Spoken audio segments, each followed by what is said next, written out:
What's up guys, and welcome back to my channel. For today's video, we are finally getting the detailed list for the class balance adjustments in ROX Global. A few hours ago, Global has finally posted the specific details of the adjustments that they have made for each job. And boy, we have a very long list of changes in this first class balance from ROX Global. I was actually planning to have a chill Friday evening with my family. However, this list suddenly appeared out of nowhere. So now, let's check out the changes that they have made for each job. Starting off with the Swordsman class. The first skill that has been optimized is the Magnum Break. I think I've already seen some negative feedback about this change, as the Magnum Break doesn't get spammed anymore in the auto battle settings. The reason behind this is because as long as the Magnum Break skill is active, it will not trigger the Magnum Break skill again, even though the skill has completed its cooldown. For the next set of skills, these are for the Knight class. The Pierce skill has been buffed, starting from the fixed cooldown reduction from 5 seconds down to 4. They also adjusted the damage bonus to large-sized monsters and added a new effect pertaining to the medium-sized targets. For the double blow, the crit rate is now calculated independently, and it is no longer affected by the normal attacks. And in addition to the changes that they have made to the Pierce skill, they have also reduced the action duration of the skill from 1.3 seconds to 0.8. This means that the Knight can trigger the Pierce skill a lot faster than before. For the next batch of skills, these are all pertaining to the Lord Knight class. Starting from the Shadow Equipment skill Spiral Pierce, the fixed cooldown reduction has been adjusted for the Spiral Pierce 1 and 2, making it a lot higher. For the Head Crush, they have added a new effect which increases the final physical penetration by 25%, which is quite huge if I'm being honest. And there is a chance to trigger the bleed effect when the skill hits the target. Overall, the changes that they have made for the Knight class are mostly pertaining to the Spear build. These changes are a significant improvement for the Spear build, making it a lot stronger and more viable in the game. Moving on to the other variant of the Swordsman class, which is the Crusader. Starting off with the Holy Cross skill, they have reduced the strength requirement for the damage coefficient bonus from 13 points down to 10, and added a new effect that the damage coefficient bonus is increased by up to 300%. For the Pressure skill, they have removed the weapon restriction of the skill, meaning this can now be used by any weapon type by the Crusader, while also adding an effect that the targets marked by the Pressure skill will not be able to hide. This is quite strong in PvP, as this is a great counter for the players who are using the Hide skill. And for the final set of skills, which are for the Paladin class, for the Earth Drive skill, the duration of the Shatter is increased from 3 seconds up to 6. For the Gospel skill, it will now give all the party members a resistance to a number of debuffs in the game, from Freeze, Blind, Petrify, and Silence resistance. However, in order to balance it out, they reduced the resistance percentage since it now covers the whole party. For the Fearless Charge, the damage coefficient is reduced significantly, as well as the HP coefficient for the skill. When it comes to the Crusader, the Spear and One-Handed Sword and Shield are buffed in this patch.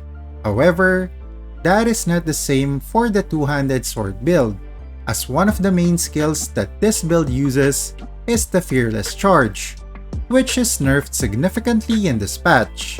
Next up on our list is the Acolyte class.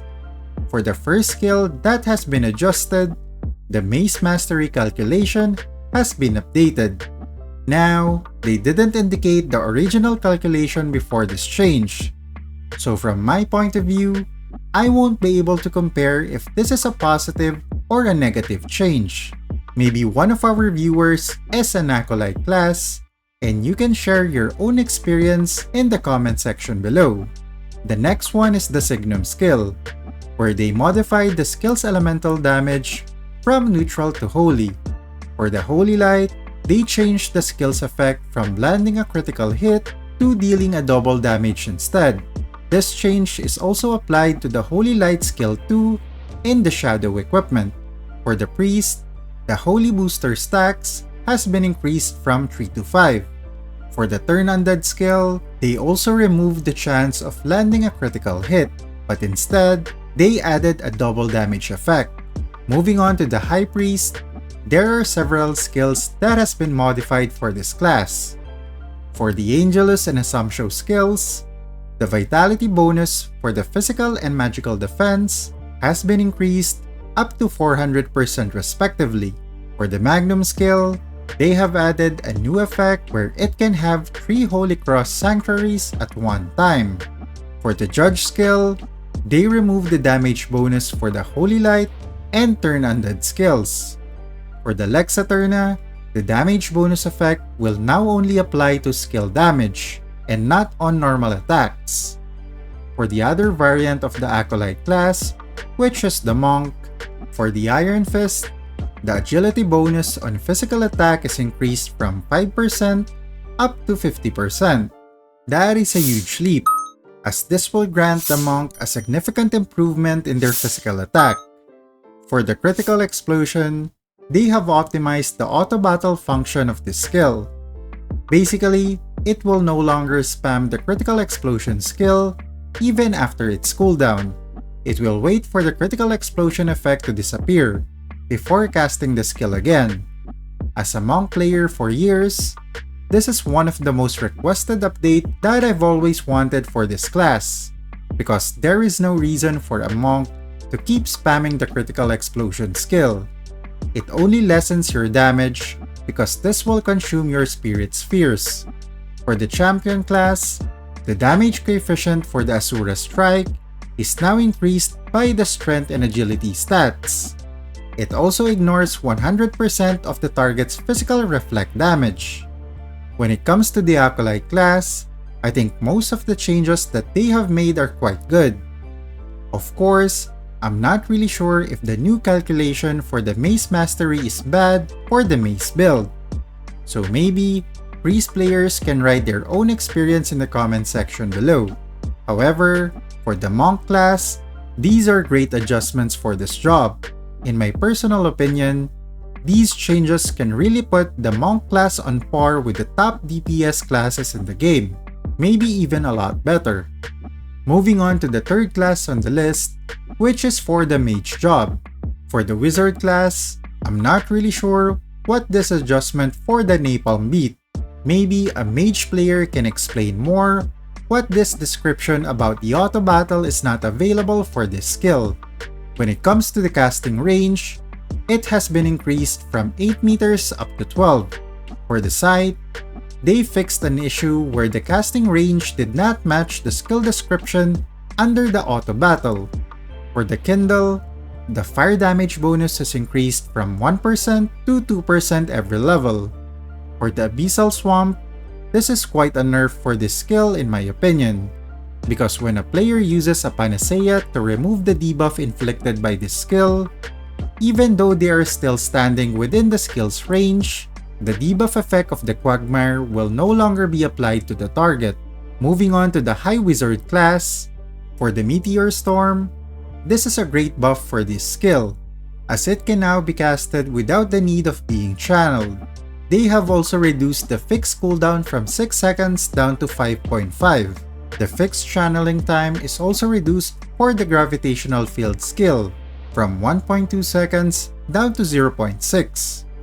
For the Meteor Storm 1 in the Shadow equipment, they have added a new effect where the skill enhances the next 3 Firebolt skills within a span of 30 seconds, and shortens the fixed channeling time.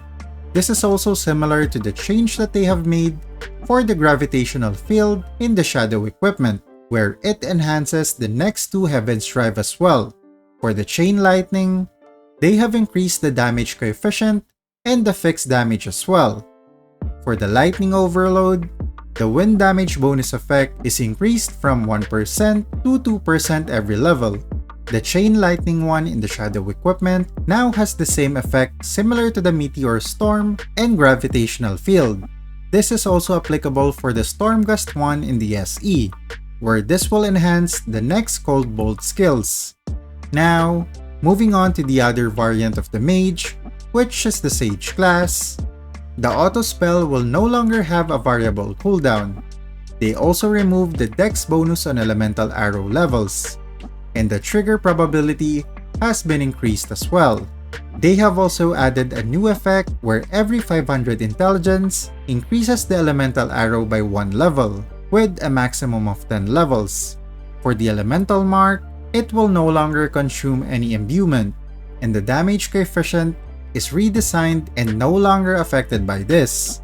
The DPS coefficient is adjusted to 12% every level, and the SP reduction per second is also adjusted to 0.5% for every level.